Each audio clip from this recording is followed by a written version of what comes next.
नमस्कार। आज हम राजस्थान के भूगोल में पढ़ेंगे। राजस्थान में पर्यटन, टूरिज्म इन राजस्थान। अब टूरिज्म या पर्यटन क्या है, या पर्यटक और पर्यटन में क्या अंतर है। पर्यटक वो व्यक्ति होता है जो 24 घंटे से अधिक अपना देश या प्रदेश से दूसरे में अपना समय व्यतीत करता है, ये 6 माह से अधिक नहीं रहता है। अब उसका उद्देश्य ये हो सकता है, मनोरंजन के लिए आ सकता है, खेल कूद है, स्वास्थ्य, अध्ययन, धार्मिक यात्रा, व्यापार, कार्यालय कार्य के लिए, सम्मेलन के लिए, या कोई मिशन से, या फोटोग्राफी शूटिंग्स के लिए आ सकता है, या फिल्म शूटिंग्स के लिए आ सकता है। इन उद्देश्यों की पूर्ति के लिए जो यात्रा की जाती है वो पर्यटन कहलाती है। अब पर्यटन में खेलकूद, शैक्षणिक भ्रमण, धार्मिक दृष्टिकोण, राजनीतिक व कूटनीतिक दृष्टिकोण आदि से की यात्रा भी, जिसमें व्यक्ति या समूह ने किसी देश का परिवहन, होटल, रेस्टोरेंट, वीजा, पासपोर्ट, यात्रा का पंजीकरण कराकर की है या इसका उपभोग किया है, यह सभी यात्राएं पर्यटन में सम्मिलित की जाती है। अब पर्यटन कितने प्रकार का हो सकता है। अब पर्यटन मुख्य रूप से स्वदेशी या देशी, डोमेस्टिक टूरिज्म, या विदेशी पर्यटन। अब देशी पर्यटन से क्या तात्पर्य हो सकता है। देशी पर्यटन से अपन यह समझ सकते हैं कि स्वयं के जिले, राज्य व देश में किया गया भ्रमण, वो किस में आ जाता है, देशी पर्यटन में। जैसे राजस्थान में कई लोग हर वर्ष मेलों में, त्योहारों में, धार्मिक कार्यक्रम में, पशु मेलों में, धार्मिक यात्रा में आते जाते हैं, तो ये देशी पर्यटन कहलाता है। अब विदेशी या फॉरेन टूरिज्म किसे कह देंगे। विदेशी पर्यटन से अपना अभिप्राय ये रहेगा कि वैधानिक उनके पास वीज़ा एवं पासपोर्ट से एक देश से दूसरे देश में संपन्न की गई यात्रा, चाहे उसमें रेल, सड़क, वायु, किसी तरह के यातायात के साधन का प्रयोग किया गया हो, किसी उद्देश्य की पूर्ति के लिए किया गया भ्रमण हो, उसे क्या कहेंगे, विदेशी पर्यटन कहा जाता है।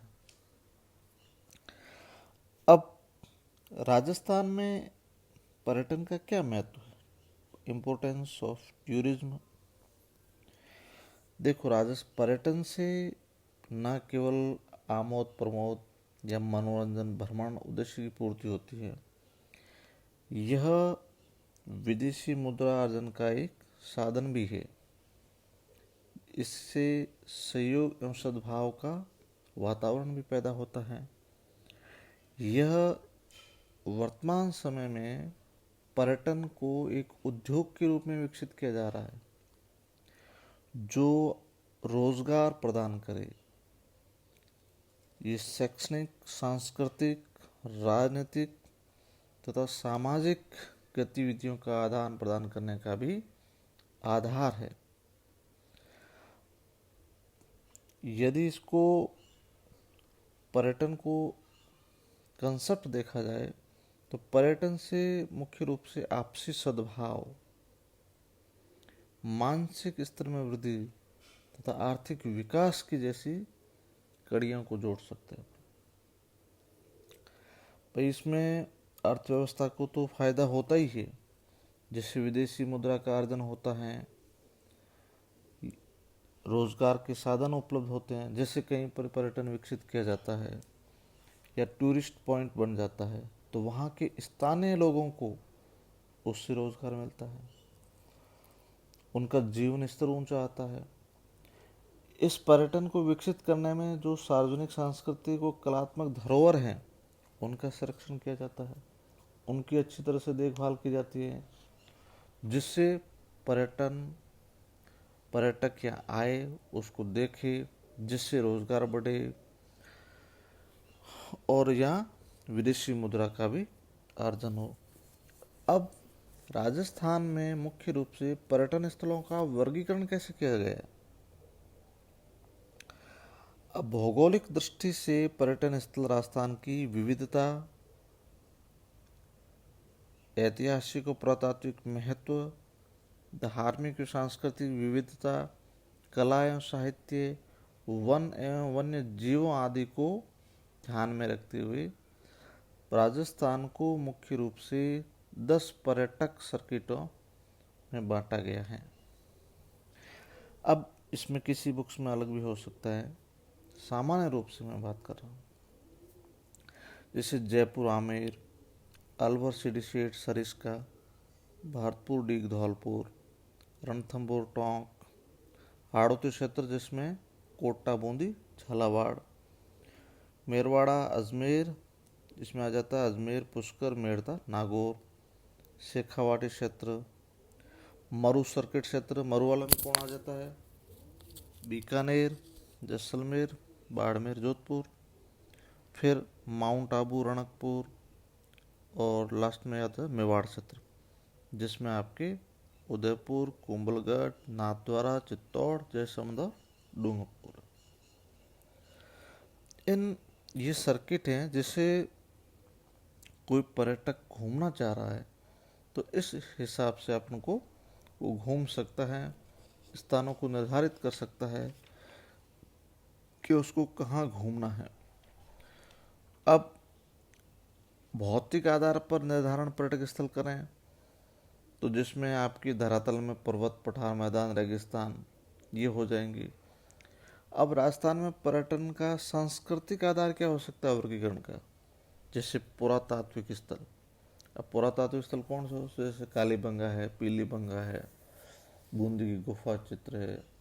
ऐतिहासिक स्थल जो ऐतिहासिक रूप से प्रसिद्ध हैं जैसे हल्दी घाटी है, खानवा का युद्ध है, जैसे जयपुर, भरतपुर, उदयपुर, जोधपुर, जैसलमेर, बीकानेर, आभानेरी। अब जैसे दुर्ग देखें, दुर्ग का एक निर्धारण किया जाए, वर्गीकरण किया जाए तो चित्तौड़गढ़ है, कोमलगढ़ है, नाहरगढ़ है, जयगढ़ है, मेहरानगढ़ है, जूनागढ़, लालगढ़, भरतपुर दुर्ग, लोहागढ़, तारागढ़। अब इस तरीके से दुर्ग का होता है। जैसे महल जैसे उदयपुर में है, बीकानेर है, जयपुर है, जोधपुर है। और फिर धार्मिक स्थलों जैसे आप हिंदू धर्म के हिसाब से करें तो पुष्कर है, रामदेवरा है, खेड़ा बालाजी है, मतलब कल्याणधारी, ये सारी चीज़ें आ जाती है। और जैन धर्म के हिसाब से करें तो माउंट आबू के देलवाड़ा मंदिर है, रणकपुर मंदिर है, नाकोड़ा जी का मंदिर है। मुस्लिम धर्म के आधार पर करें तो ख्वाजा मोइनुद्दीन चिश्ती की दरगाह अजमेर वाली प्रसिद्ध है। इस प्रकार से इनका वर्गीकरण किया गया। अब दूसरा स्थापत्य कला वास्तुकला के स्थल। जैसे जयपुर में कौन कौन से स्थापत्य वास्तुकला के? हवा महल है, जंतर मंतर है, चंद्र महल है, आमेर के राजाओं की छतरियाँ हैं, डीग की महल है, जैसलमेर में पटवों की हवेली है, अजमेर में 2.5 दिन का झोंपड़ा, चित्तौड़गढ़ में विजय स्तंभ, कीर्ति स्तंभ, बूंदी में आपके 84 खंभों की छतरी, टोंक में स्वर्ण कोठी, जोधपुर में जसवंत थाड़ा, कोटा में जग मंदिर के पास समाधिया, माउंट आबू में दिलवाड़ा मंदिर है। अब ये प्रसिद्ध चीज़ें हैं जिनके आधार पर अपन इनका वर्गीकरण कर सकते हैं। जैसे हस्तकला, चित्रकला, थई कला, उस्ता कला जिसमें उदयपुर है, प्रतापगढ़ है, नाथद्वारा की मीनाकारी है, सांबर की चित्रकला है, किशनगढ़ की शैली के चित्र है, जोधपुर की हस्तकला है, मेवाड़ की थई कला है। अब इस तरह से मेले दशहरा का मेला जो कोटा का प्रसिद्ध है, गणगौर व तीज जयपुर की प्रसिद्ध है, रामदेवरा का मेला है जैसलमेर में। इस प्रकार से अपन इनका वर्गीकरण कर सकते हैं जिससे पर्यटन उद्योग को खूब तरीके से विकसित किया जा सकता है। अब अलग अलग जैसे उदयपुर में भी कई चीज़ें हैं जो पर्यटन की दृष्टि से बहुत महत्वपूर्ण है। पिछोला झील है, फतेह सागर है, जयसमंद है, तो जल महल है। ये सारी चीज़ें उदयपुर की प्रसिद्ध है। अब अलवर की बात करें, सिलीसेट झील है, और यदि अपन वन्य जीव उनके अभयारण्य की बात करें तो रणथंभौर राष्ट्रीय उद्यान है, बहुत प्रसिद्ध है। सरिस्का है, सरिस्का राष्ट्रीय उद्यान है। केवला देवघना राष्ट्रीय पक्षी अभयारण्य है। वाइल्ड लाइफ सेंचुरीज में तो उसमें आपकी कोटा डिवीजन वाला है।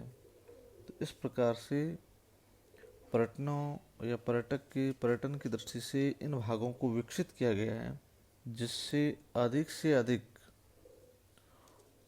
बाहर से पर्यटक या देशी पर्यटक आए, जिससे ये भाग या ये बिंदु जो पर्यटन की दृष्टि से महत्वपूर्ण है उनको विकसित किया जा सके, उनका संरक्षण किया जा सके, और उस क्षेत्र में जो रहने वाले लोगों की उनकी आमदनी का जरिया बना जाए।